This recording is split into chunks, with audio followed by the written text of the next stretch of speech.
2 மாதம் முன்னாடி எங்களோட பூத் லெவல் கமிட்டி எல்லாமே ஃபைனலைஸ் பண்ணி வி வேர் வெல் ப்ரிப்பேர்ட். ஏன்னா இந்த தேர்தல் ரொம்ப அவசியமான தேர்தலுங்கிறது எங்களுக்கு தெரியும். அதனால் we were prepared almost 6 months பேக்கே we started the preparation. 2 months back எங்கள் பூத் லெவல் கமிட்டி வரைக்குமே SIR preparation was very useful ஆக்சுவலாக. அப்படியா? ஆமாம். ஒன்றிய அரசு அதை அவங்களுக்கு ஒரு டூலாக நினச்சாங்க. பட் நம்மளை பொறுத்த வரைக்கும் அது நமக்கு ஒரு கம்ப்ளீட்டாக வார்ம் அப் செஷன் மாதிரி இருந்துச்சு. Let's see how things are further. So அதனால் தெரியும். பார்க்க முடிஞ்ச செய்திகளில் இந்த பூத் ஏஜென்ட்ஸ் கூடலாம் டிஎம்கே மெம்பர்ஸ் ட்ராவல் பண்ணி எல்லாத்தையும் கம்ப்ளீட்டாக ஸ்க்ரூட்டனைஸ் பண்ணதை பார்க்க முடிஞ்சிச்சு. ஸோ அந்த 1 கோடி வாக்காளர்கள் போனது என்பது திமுகவுக்கு எந்த விதத்துலையும் பாதிப்பு ஏற்படுத்தாத நம்புறீங்க? இல்லை, அது ரிசல்ட் இப்போ ஜனவரி 31 க்ளோஷரு, அது வரைக்கும் நிறைய அடிஷன்ஸ் கொடுத்துருக்கோம். விடுபட்டதெல்லாம் ஐடென்டிஃபை பண்ணி ரெக்டிஃபை பண்ண சொல்லி கொடுத்துருக்கோம். February 13th or 14th final list கொடுக்குறேன்னு சொல்லியிருக்காங்க. அது வந்ததுக்கப்புறம் தான் அதை பற்றி ஒரு கருத்து சொல்கிறது சரியாக இருக்குமே ஒழிய அதற்கு முன்னாடி முன்கூட்டியே ஒரு யூகத்தின் அடிப்படையில் ஒரு செய்தியை பகிர்றதுங்கிறது முறையாக இருக்காதுன்னு நான் நினைக்கிறேன்.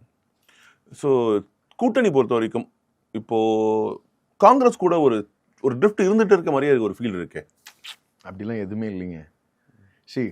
ரிஃப்ட்டுங்கிறது என்ன தெரியுங்களா? பாலிசி வைஸ் ஏதாவது ப்ராப்ளம் இருக்கா? தமிழ்நாட்டினுடைய நலனுக்கு எதிராக இருக்கக்கூடியவர்கள் யாராவது இந்த கூட்டணிக்குள்ளே வருவதற்கு முயற்சி பண்ணால் அது ஒரு பிரச்சனை இருக்கும். இல்லை இந்த கூட்டணியில் இருந்து கொண்டே தமிழ்நாட்டினுடைய நலனுக்கு ஏதாவது பிரச்சனைகள் ஏற்படுத்துகின்ற மாதிரி இருந்தால் அதை நம்ம ரிஃப்ட்டுன்னு நம்ம சொல்லலாம். இது எங்களுக்குள்ளார இருக்கக்கூடிய சின்ன சின்ன இஷ்யூஸை எங்களுக்குள்ளே கலைஞ்சிக்க தெரியாதா என்ன?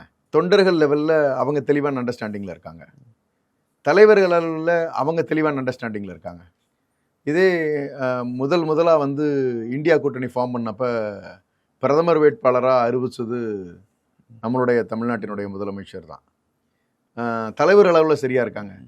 இடைப்பட்ட நிலையில் சிலர் சில மாறுபட்ட கருத்துக்களை அவருடைய சொந்த ஆதாயங்களுக்காக ஒரு அரசியல் விளம்பரத்துக்காக ஒருத்தர் 2 பேர் கட்சியில் பொறுப்பில் இல்லாதவங்களே காங்கிரஸ் கட்சியிலேருந்து பேசினாங்க.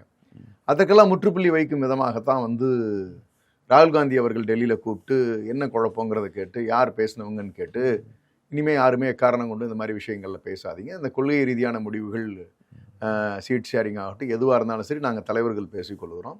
அதை அண்ணன் செல்வ பெருந்தகை அண்ணன் அவர்கள் ப்ரெஸ் மீட் முடித்த உடனே சொன்னாங்க, ஏஐசிசி என்ன சொல்லுகிறதோ அதை பிசிசி உடன்பட்டு நடக்கும்னு சொல்லி ரொம்ப கிளியராக சொன்னாங்க.